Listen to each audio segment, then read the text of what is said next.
Bienvenida, bienvenido.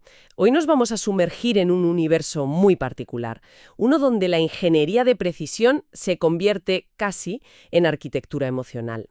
Vamos a hablar del diseño en la alta relojería y para esta exploración nos vamos a basar en un artículo de Tony Mascaró que se titula Los arquitectes del tiempo. Y arranca con una imagen potentísima. Dice que si cerramos los ojos y pasamos el dedo por el borde de un reloj de alta gama, no sentimos un objeto industrial. Sentimos, y cito textualmente, una secuencia de decisiones humanas solidificadas en metal. Perfectamente la misión de hoy. Vamos a analizar cómo el diseño dejó de ser algo secundario, casi invisible, para convertirse en el alma del reloj moderno. La propuesta del artículo es que el gran cambio en la relojería del último medio siglo no fue técnico, sino filosófico. Se pasó de preguntar ¿cómo medimos el tiempo con más exactitud? A una pregunta totalmente distinta. ¿Cómo queremos sentir el tiempo? De acuerdo, vamos a desgranar esto, porque suena a un cambio de paradigma total. El artículo sitúa el punto de partida en gran parte del siglo XX, cuando el diseño, estaba completamente subordinado a la mecánica. El calibre, el mecanismo, dictaba las formas y el diseñador era, según el texto, un intérprete obediente. O sea que la belleza era una consecuencia, si tenía suerte, no el objetivo. Exactamente. El héroe era el maestro relojero, el ingeniero. El diseñador, pues, trabajaba alrededor de esa proeza técnica.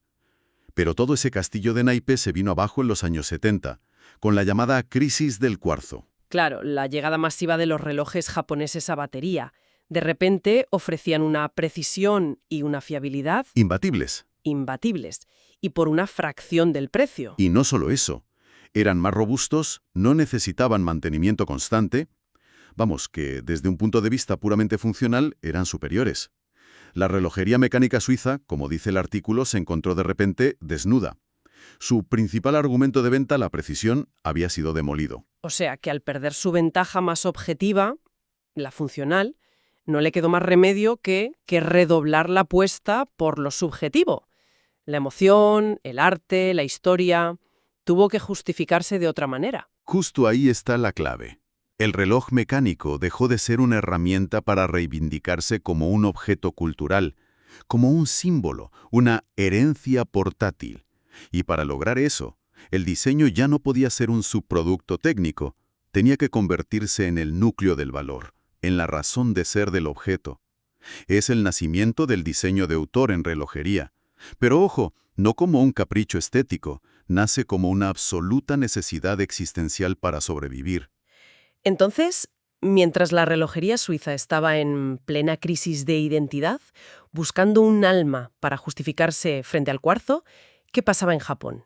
El origen de esa misma crisis, porque según el artículo, ellos tenían un problema casi opuesto. Fíjate qué paradoja. En Japón, un diseñador de Seiko llamado Taro Tanaka miró sus propios relojes y llegó a una conclusión desoladora. Eran técnicamente perfectos, fiables, precisos, pero eran mudos. No comunicaban nada, carecían de presencia simbólica, no dialogaban con la luz. Eran instrumentos impecables, sí, pero sin voz. Es fascinante. Mientras unos buscaban un alma porque habían perdido la función, otros la buscaban porque solo tenían la función. Exacto. Y la respuesta de Tanaka fue profundamente japonesa. Crear reglas. Un sistema. Así nace lo que el artículo llama la gramática del diseño.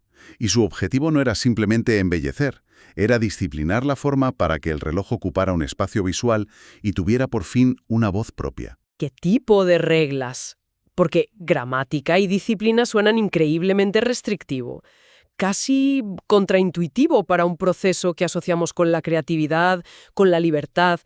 ¿No se corría el riesgo de que todos los relojes acabaran pareciendo iguales, precisamente sin alma? Es una pregunta muy pertinente, pero la idea de Tanaka era que la libertad creativa sin un marco de referencia, pues producía ruido. Su gramática buscaba la claridad, y las reglas eran, en efecto, muy estrictas. El artículo las describe. Cada superficie debía ser perfectamente plana, sin distorsiones. Cada arista afilada y perfecta para reflejar la luz. Cada reflejo completamente honesto. Cero improvisación. Un momento, ¿qué significa exactamente un reflejo honesto? Pues significa que el diseño no debía engañar al ojo. La filosofía era revelar la verdad del material. El acero pulido debía comportarse como un espejo perfecto, no como una superficie curvada que deforma la realidad. La luz debía comportarse como luz. El objetivo no era crear una ilusión, sino educar al ojo del espectador en la belleza de la pureza geométrica. Y claro, la calidad del acabado. Y para educar el ojo de esa manera, supongo que la ejecución tiene que ser impecable. No puedes tener una filosofía de honestidad si el acabado no es perfecto. Me imagino que ahí es donde entra en juego esa técnica casi mítica que se menciona, el pulido zaratsu. Justamente. Y el artículo hace una distinción que me parece crucial. No lo describe como una simple técnica, sino como una postura moral frente al objeto. El zaratsu es un tipo de pulido que se hace a mano, aplicando la caja del reloj contra el lateral de un disco giratorio. Lo increíble es que no sirve para corregir imperfecciones, como la mayoría de pulidos. Su función es prevenirlas desde el principio. Exige una superficie inicial tan perfecta que el pulido solo la eleva a un nuevo nivel de pureza. Es casi como una filosofía zen aplicada al metal. Totalmente. Crea el famoso espejo negro, una superficie tan libre de distorsión que no refleja el entorno de forma caótica, sino que refleja el estado puro de la luz. Exige lo que el texto llama silencio visual. El lujo aquí no grita con diamantes, respira con la perfección de sus líneas. Es la idea de eliminar lo superfluo hasta que solo queda lo esencial, muy cercano a la filosofía japonesa del wabi-sabi. ¿Podrías explicarnos brevemente ese concepto? Claro, el wabi-sabi es, a grandes rasgos, el arte de encontrar la belleza en la imperfección, en la sencillez, en lo transitorio. La paradoja en el caso del zaratsu es que se busca una perfección casi inhumana para lograr esa sensación de calma, de esencialidad.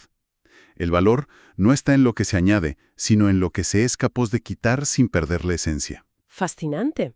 Así que tenemos a Taro Tanaka en Japón diseñando para la luz, para la geometría pura, pero el artículo nos presenta una visión casi opuesta, en Europa, con la figura de Jörg Gisek. Si Tanaka diseñaba para la luz, Gisek, se nos dice, diseñaba para la carne, para el cuerpo humano. Es un contraste perfecto. A finales de los 70, Gisek diseña el Vacheron Constantin 222, uno de los pilares del reloj deportivo de lujo. Y su idea fue revolucionaria para la época. El reloj no debía ser un objeto que simplemente te atas a la muñeca, debía fundirse con ella. Su visión era casi anatómica, biométrica. Hoy en día damos por sentado que un reloj de lujo tiene que ser cómodo, que el brazalete es parte integral del diseño, pero en ese momento, ¿fue realmente tan rompedor pensar en la comodidad así? Absolutamente. Antes, muchos relojes, incluso de lujo, eran bastante rígidos. La caja era una cosa y el brazalete o la correa eran otra, un añadido funcional. Gisek concibió el reloj como un todo orgánico.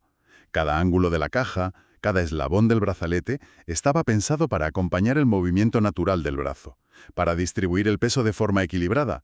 Pasó de ser un objeto rígido a una segunda piel metálica. Es curioso porque el artículo señala que él ya practicaba la ergonomía cuando el término ni siquiera era de uso común en la relojería. No era solo confort, era integración. Eso es, transformó por completo el concepto del reloj deportivo de lujo. Convirtió algo que era fundamentalmente una herramienta en una extensión del propio cuerpo. Mientras Tanaka buscaba una perfección abstracta, casi platónica, Gisek buscaba una perfección funcional y sensual, en contacto directo con la persona. Vale, tenemos estas dos filosofías fundacionales. ¿Cómo se traduce todo esto en el diseño actual? El artículo afirma que diseñar hoy es negociar con la física. Me parece una frase genial. Es que captura perfectamente el desafío contemporáneo. El diseñador no es un escultor totalmente libre que puede hacer lo que quiera. Está en una negociación constante con las limitaciones. Y cada material impone sus propias reglas, sus propios límites. Y esos límites, a su vez, generan un lenguaje estético único. La idea de negociar con la física me hace pensar en los arquitectos con la gravedad o los ingenieros con la aerodinámica. ¿Podrías darnos un ejemplo concreto? ¿Cómo un material, no sé, la cerámica, castiga la complejidad en un reloj? Claro, la cerámica es increíblemente dura, resistente a los arañazos, pero también es quebradiza. No se puede mecanizar con la misma libertad que el acero. Crear ángulos muy vivos o formas muy complejas es un riesgo enorme, porque puede fracturarse. Por tanto, la cerámica te pide diseños con líneas más suaves, más fluidas. El material te obliga a seguir un camino. El zafiro, por otro lado, es transparente. Si haces una caja de zafiro, desnudas por completo la mecánica. No hay coartadas estéticas, no puedes esconder nada. El movimiento debe ser una obra de arte en sí mismo. Entiendo. Por eso el artículo dice que la madurez del diseño contemporáneo reside en saber a qué renunciar. La elección de un material o una forma implica necesariamente abandonar otras posibilidades. Exactamente. Y esa visión global, esa capacidad de decidir a qué se renuncia y en qué se insiste, es el trabajo de la dirección creativa. El artículo pone dos ejemplos fantásticos que ilustran los polos de esta idea. Por un lado, Fabrizio Buonamassa Stigliani en Bulgari. Con el octo finísimo, que ha batido todos los récords de delgadez. Exacto. El artículo lo define como una tesis arquitectónica. Bonamassa no diseña un reloj, diseña un manifiesto. Comprime la arquitectura de la ciudad de Roma, con sus ángulos y planos octogonales, en un objeto de apenas unos milímetros de grosor. Es una declaración de modernidad radical. Está creando un lenguaje visual completamente nuevo. Y en el otro extremo, el artículo menciona a Marie-Laure Serede en Cartier. Aquí la genialidad parece ser la contraria. Totalmente. En Cartier, la vanguardia consiste paradójicamente en no mover una sola línea, pero en entenderla mejor que nadie. El diseño de un Tank o un Santos es tan icónico que su trabajo no es reinventarlo, sino protegerlo y refinarlo. La forma se convierte en memoria colectiva. El tiempo se reconoce antes de medirse. No necesitas leer la marca en la esfera para saber que es un Cartier. En resumen, por un lado tenemos un diseñador que crea un lenguaje visual de cero y por otro una diseñadora cuyo genio es proteger y refinar un lenguaje que ya es icónico. Dos formas de vanguardia, una expansiva y otra de introspección. Son dos formas de autoría magistrales. Una que crea un nuevo lenguaje y otra que perfecciona un lenguaje existente hasta convertirlo en un arquetipo cultural. Y ambas requieren una visión y una disciplina enormes. Para ir terminando, el artículo concluye explorando dos fronteras actuales del diseño. La primera es una corriente que llama honestidad radical. ¿Qué significa esto en un mundo como el del lujo, que a menudo se basa en la imagen de perfección absoluta, en cierto misterio? Es una corriente fascinante, representada por relojeros independientes como Simon Brette. La propuesta es revolucionaria. Decir la verdad completa sobre el objeto. No ocultar los procesos de fabricación bajo un manto de perfección inmaculada, sino exhibirlos. ¿Mostrar las costuras, por así decirlo? Exactamente. El reloj se presenta como la suma visible de manos humanas, de decisiones e incluso de lo que el artículo llama errores asumidos. Ves las diminutas marcas de la herramienta, la textura de un acabado manual que no es 100% uniforme. No se pule todo hasta que parece hecho por una máquina. En esta filosofía, el lujo no es la perfección aséptica, es la responsabilidad, es mostrar la historia completa del objeto, con su humanidad inherente.